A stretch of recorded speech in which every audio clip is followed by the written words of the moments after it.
datang di podcast Geodiscussion, ngobrol santai namun bermanfaat. Perkenalkan, saya Feni Krisanti Siburian, dan hari ini saya ditemani oleh dua narasumber yang siap bikin pembahasan geografi jadi jauh dari kata membosankan. Perkenalkan, di sini ada Naila dan di sebelahnya ada Intan. Nah, di sini kalau dengar kata Australasia dan Oceania, mungkin yang terbayang itu pantai indah, pulau yang tropis, atau Australia dengan alam liarnya. Tapi di balik keindahan itu semuanya, ada tantangan besar yang lagi dihadapi, seperti perubahan iklim. Nah, hari ini kita bakal ngobrol santai tentang bagaimana kondisi iklim di kawasan ini, dampaknya buat masyarakat dan lingkungan, sampai bagaimana mereka beradaptasi supaya tetap bertahan. Jadi jangan kemana-mana, karena topik hari ini menarik ya. Kita mulai dari Intan dulu ya. Nah, menurut Intan, pertanyaan yang pertama nih Kak, bagaimana perubahan iklim memengaruhi kehidupan masyarakat di negara-negara kepulauan kecil seperti di Oceania menurut Kakak? Oh, menurut saya sih sangat berpengaruh ya. Namanya dia negara kecil, ya kan. Jadi contohnya kalau misalkan perubahan iklim ini terjadi, berarti kan air laut bisa naik. Nah, air laut ini masuk nih ke daratan, ke permukiman masyarakat. Itu kan akibatnya bisa memperkecil luas daratan di negara-negara kepulauan kecil tersebut. Tidak hanya itu juga dapat mempengaruhi contohnya nih pertanian, perkebunan masyarakat di situ. Karena kan ada nih terjadi intrusi air laut masuk ke sumur-sumur masyarakat, dan juga pastinya dia mengganggu aktivitas masyarakat secara keseluruhan.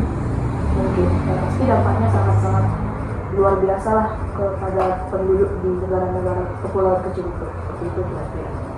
Wah, ternyata perubahan iklim itu bukan lagi soal untuk masa depan ya teman-teman, tapi sudah bisa kita rasakan mulai dari sekarang. Nah, Kak Intan, kalau begitu menurut Kakak nih, seberapa efektif sih upaya adaptasi yang dilakukan masyarakat dan pemerintah di Oceania itu? Sebenarnya sudah ada dilakukan upaya untuk mengatasi dampak dari perubahan iklim ini, namun keefektivitasannya masih kurang Kak. Ini mereka itu masih melakukan istilahnya adaptasi secara rekonstruksi, contohnya membangun tanggul laut, membangun seaworks, tapi kan itu dampaknya tidak berkepanjangan. Bahkan pemerintah juga mengupayakan untuk merelokasi negara mereka sendiri dengan cara memindahkan penduduk secara bertahap. Mungkin dari membuat pulau baru seperti itu.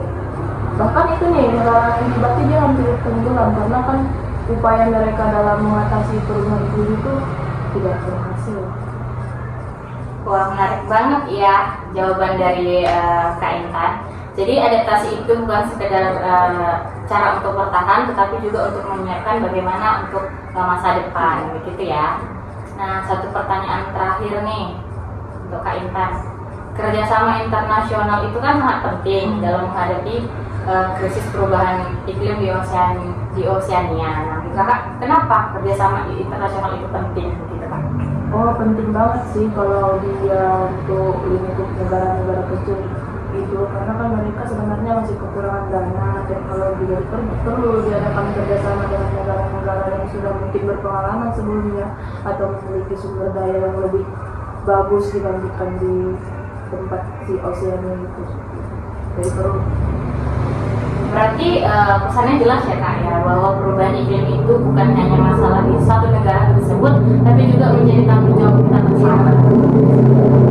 Oke, sekarang kita pindah ke Kak Naila nih ya kan. Nah, kita sering nih dengar Kak kalau Australia itu punya kondisi alam yang ekstrim dan beragam. Tapi pertanyaannya di sini Kak, kenapa sih perubahan iklim global tetap jadi ancaman yang merata, bahkan untuk ekosistem yang sebelumnya sudah sangat adaptif seperti Daintree rainforest? Itu menurut Kakak gimana? Oke. Nah, kalau dibilang ya Daintree rainforest itu kan dari lama ada, dan kondisi iklimnya itu dari dulu selalu stabil kayak keadaannya itu lembab. Dan itu selama ratusan tahun itu sama. Nah menariknya itu karena biasanya itu kita mikir kalau ekosistem yang ekstrim itu udah kebal, karena kan hutan dendrit itu lembab. Terus kalau kita lihat kestabilannya itu bikin rentan. Kenapa? Karena banyak jenis spesies dendrit itu berevolusi dalam lingkungan yang perubahannya lebat banget. Contohnya suhu kelembapan, pola hujan, itu konsisten selama ribuan tahun, dan pas perubahan iklim yang global masuk itu kan mengubah variabel dalam waktu relatif cepat secara skala geologis. Nah suhu naik sedikit aja itu bisa merubah pola curah hujan, bahkan bisa menampakkan frekuensi kebakaran hutan. Tapi masalahnya itu sekarang spesies yang ada di sana itu nggak punya ruang untuk kabur kalau ada bencana. Contohnya itu solter kasuari, salah satunya itu burung yang ada di Australia itu, dia itu kan butuh hutan yang utuh dan lebat untuk nyebar bumi, karena benihnya itu buat bantu dia makan. Itu kalau misalnya hutannya itu rusak hanya karena ada belum perubahan iklim, terus ada manusia yang ikut campur, dia itu nggak bisa migrasi ke selatan karena kan ada pemukiman. Tapi kalau dia naik ke atas itu tetap aja nggak bisa karena kan tinggi dan udaranya nggak cukup sejuk untuk mereka. Dan sama aja kalau misalnya burung kasuari itu tidak bisa berbenih, mereka nggak bisa makan. Terus kalau misalnya nggak bisa makan itu meredrenasi apa yang udah terjadi, dan itu merusak ekosistem yang udah ada begitu.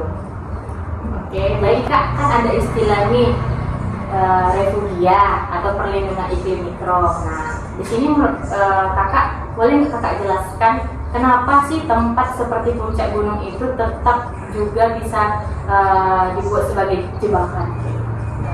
Kalau istilah refugia itu tempat berlindung kecil sih, tempat berlindung sementara untuk hewan-hewan, untuk tumbuhan. Pokoknya habitat awal itu lari ketika ada masalah bencana gitu. Jadi kalau mereka naik ke atas, mereka tuh ada tempat yang luas. Karena kalau misalnya nanti udah saya contohkan yang pertama solter kasuari, dia kan terjebak karena kalau dia pergi ke selatan ada pemukiman warga. Kalau dia pergi ke daerah lain, tempatnya itu nggak sesuai karena kan kasuari ini butuh tempat yang sejuk. Nah, kalau ini kan contohnya refugia ya, dia kan tempatnya tinggi itu kan harus termasuk sejuk. Nah, itu dia kenapa dibilang tempat perlindungan sementara kalau memang akan ada masalah terjadi di daerah tersebut. Wah, jadi ternyata tidak sesederhana yang kita bayangkan ya, bagaimana cara kita mencari tempat untuk yang lebih aman gitu ya Kak ya. Nah, berarti dari semua solusi yang sudah ada nih Kak, perlindungan habitat, koridor satwa, dan pengendalian spesies invasif, mana yang menurut Kakak paling realistis dan efektif untuk wilayah Australia saat ini? Semuanya sih, kita memang harus mengkombinasikan. Karena kan sekarang udah ada campur tangan manusia ya, yang kita bilang nggak tahu mau membuka lahan, juga ini yang membuat spesies-spesies asli itu lari dari tempat asalnya. Untuk itu harus ada pengelolaan. Jadi setiap pengelola itu saling berhubungan dan mereka itu bekerja sama untuk tidak hanya melindungi, tapi juga melestarikan agar bisa berkepanjangan hingga suatu saat nanti begitu. Oke, jadi intinya menurut Kakak ini yang saya tangkap tadi, bahwa lingkungan itu memiliki suatu ekosistem yang dimana semuanya itu saling berkaitan, ya kan? Dan nggak bisa kita selesaikan setengah-setengah. Jadi kalau soal lingkungan ini dia panjang guys, cara menyelesaikan sistem di dalam lingkungan tersebut. Oke Kak. Nah, terima kasih banyak nih untuk kedua narasumber kita, ada Kak Intan dan Kak Kayla, yang sudah berbagi pengetahuan dan saran-sarannya pada hari ini. Dan buat teman-teman yang sudah mendengarkan sampai akhir, ingat bahwa perubahan iklim mungkin terasa jauh, tapi dampaknya bisa sampai kemana saja. Mulai dari langkah kecil, karena perubahan besar selalu dimulai dari tindakan yang sederhana. Saya Emi Krisani Siburian, pamit undur diri, sampai jumpa di episode berikutnya. Dadah!